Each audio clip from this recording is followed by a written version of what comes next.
But you do realize that we have to consider these people, because I like that you mentioned that these people have their own economies and dynamics and their own niches to surrounding their own lifestyles. Fine.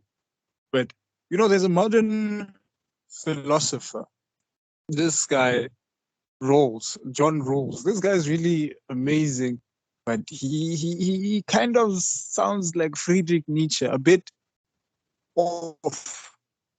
I mean, firstly, I will say that the guy is white, so he wouldn't understand African context, but he does come up with an awesome, I don't know, platform, Yeah. whereas he calls it the negotiation table. He says, once you go to the negotiation table, take your race, your gender, your background, everything that you're socially connected to, your economics, just take it out and be rational.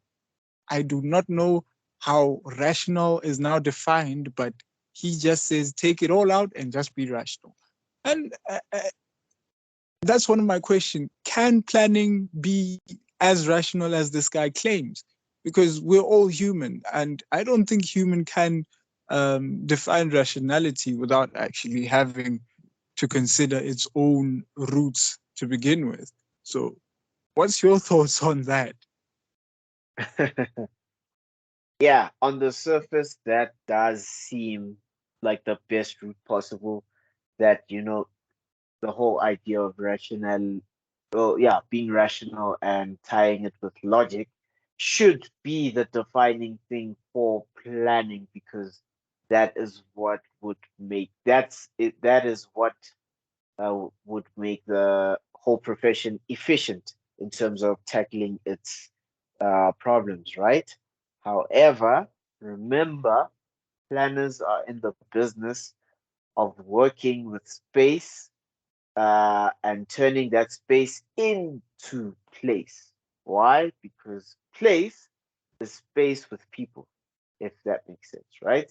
And when Mm-hmm. you plan for people, you have to take into consideration their race, their gender, their backgrounds, because people are not robots.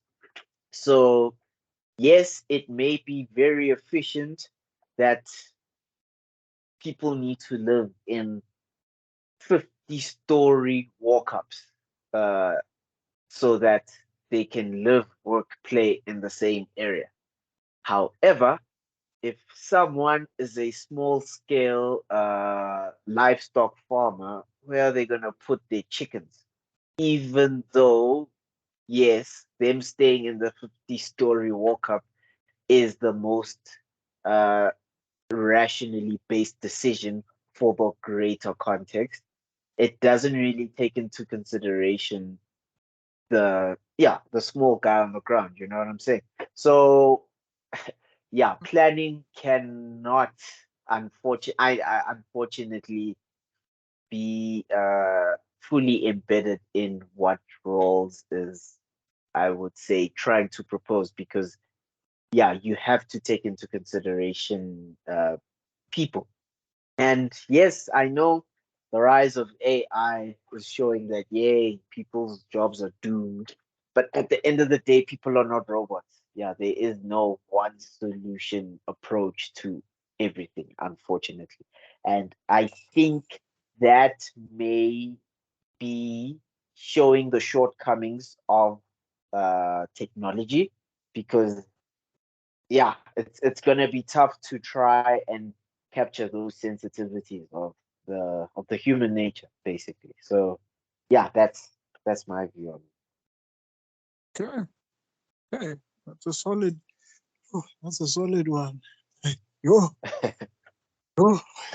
Come to think of it, okay.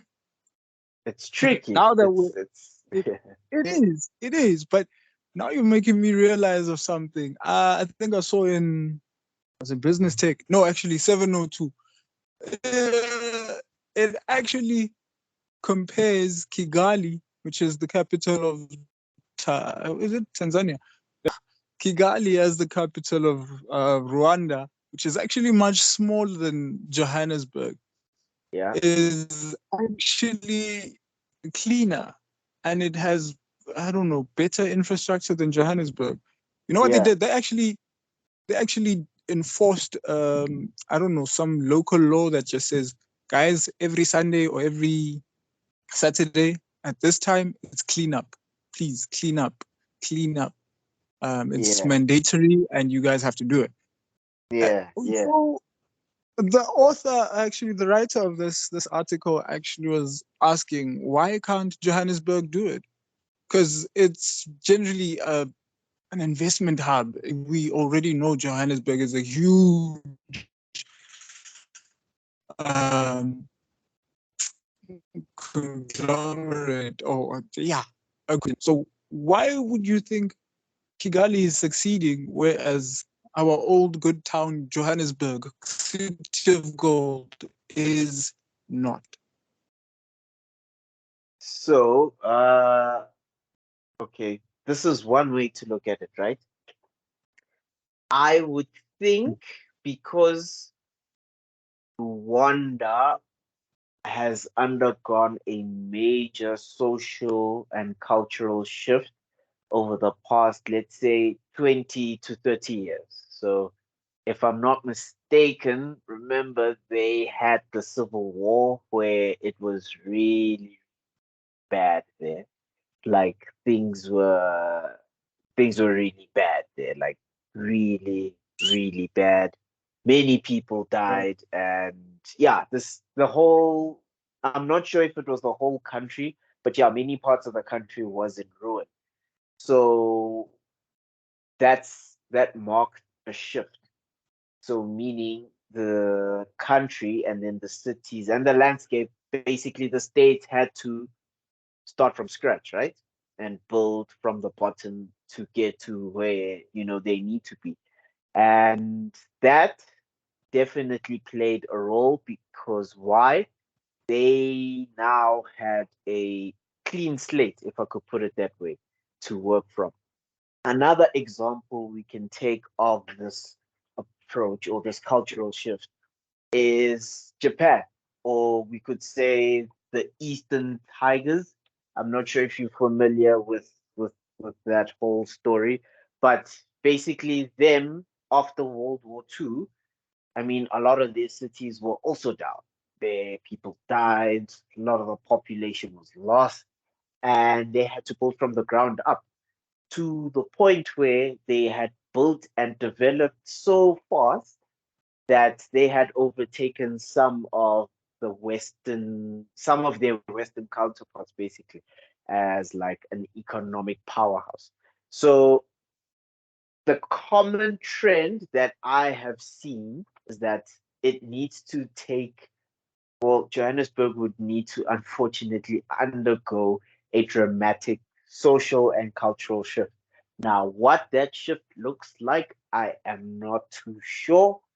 But honestly speaking, yeah, it would take something drastic so that we can literally start from the ground and start from nothing for us to instill a new culture, a new vision, a new everything, basically, so that we can unite people together. One would say that apartheid was that cultural shift for us, but I don't know. Right now, things are definitely, it's you'd say we're actually going worse. We're going backwards in terms of our progression. So yeah, that's how I think it is. Let's look at Kigali in the next 20 years and let's see if they still continue to progress or if they regress to where they once were. So yeah, I guess that needs further exploring. Yeah.